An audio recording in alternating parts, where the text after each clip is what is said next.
The society that we're about to talk about is a society that is free of all the old superstitions, incarceration, prisons, police, cruelty, and law. All laws will disappear, and the professions will disappear that are no longer valid, such as stockbrokers, bankers, advertising, gone forever, because it's no longer relevant. When we understand that it is technology devised by human ingenuity which frees humanity and increases our quality of life, we then realize that the most important focus we can have is on the intelligent management of the Earth's resources. For it is from these natural resources we gain the materials to continue our path of prosperity. Understanding this, we then see that money fundamentally exists as a barrier to these resources, for virtually everything has a financial cost. And why do we need money to obtain these resources? Because of real or assumed scarcity. We don't usually pay for air and tap water because it is in such high abundance, selling it would be pointless. So then, logically speaking, if resources and technologies applicable to creating everything in our societies, such as houses, cities, and transportation, were in high enough abundance, there would be no reason to sell anything. Likewise, if automation and machinery was so technologically advanced as to relieve human beings of labor, there would be no reason to have a job. And with these social aspects taken care of, there would be no reason to have money at all. So the ultimate question remains: do we on Earth have enough resources and technological understanding to create a society of such abundance that everything we have now could be available without a price tag and without the need for submission through employment? Yes, we do.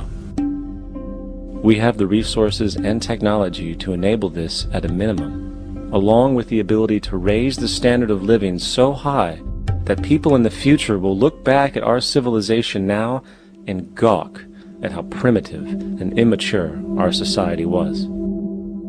What the Venus Project proposes is an entirely different system that's updated to present-day knowledge. We've never given scientists the problem of how do you design a society which would eliminate boring and monotonous jobs, that would eliminate accidents in transportation, that would enable people to have a high standard of living, that would eliminate poisons in our food, that would give us other sources of energy that are clean and efficient. We can do that out there.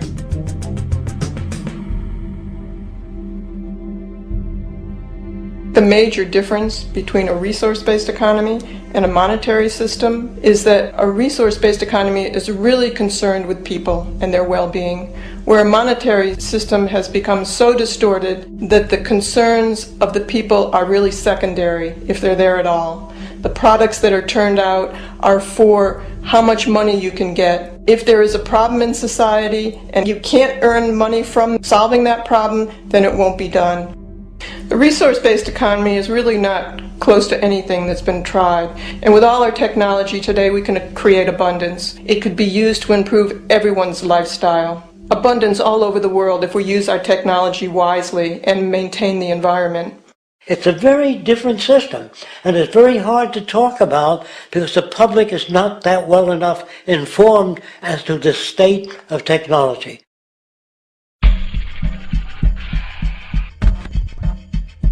At present, we don't have to burn fossil fuels. We don't have to use anything that would contaminate the environment. There are many sources of energy available. Alternative energy solutions pushed by the establishment, such as hydrogen, biomass, and even nuclear, are highly insufficient, dangerous, and exist only to perpetuate the profit structure that industry has created. When we look beyond the propaganda and self-serving solutions put forth by the energy companies, we find a seemingly endless stream of clean, abundant, and renewable energy for generating power. Solar and wind energy are well known to the public, but the true potential of these mediums remains unexpressed.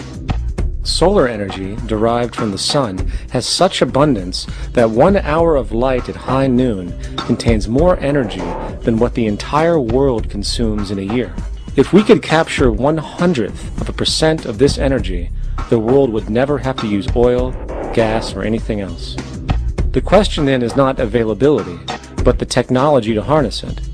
And there are many advanced mediums today which could accomplish just that, if they were not hindered by the need to compete for market share with the established energy power structures.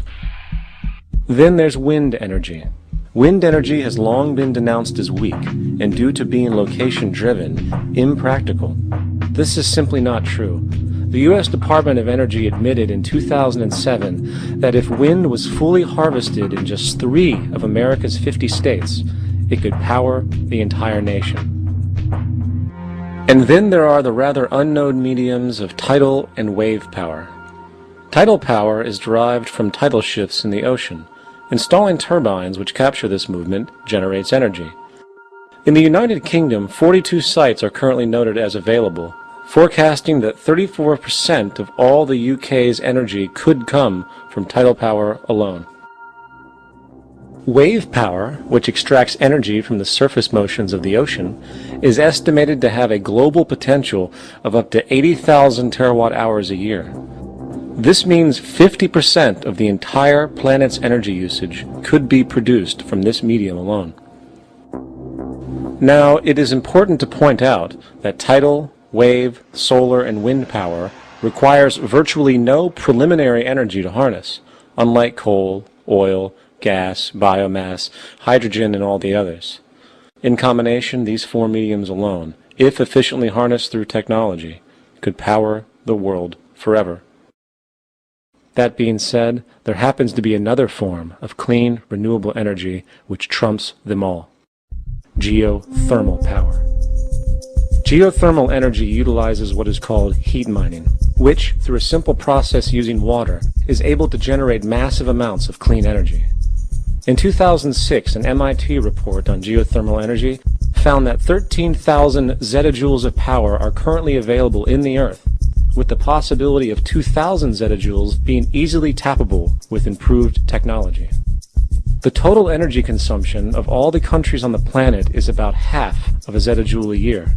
This means about 4,000 years of planetary power could be harnessed in this medium alone. And when we understand that the Earth's heat generation is constantly renewed, this energy is really limitless and could be used forever. These energy sources are only a few of the clean, renewable mediums available, and as time goes on, we will find more. The grand realization is that we have total energy abundance without the need for pollution, traditional conservation, or in fact, a price tag.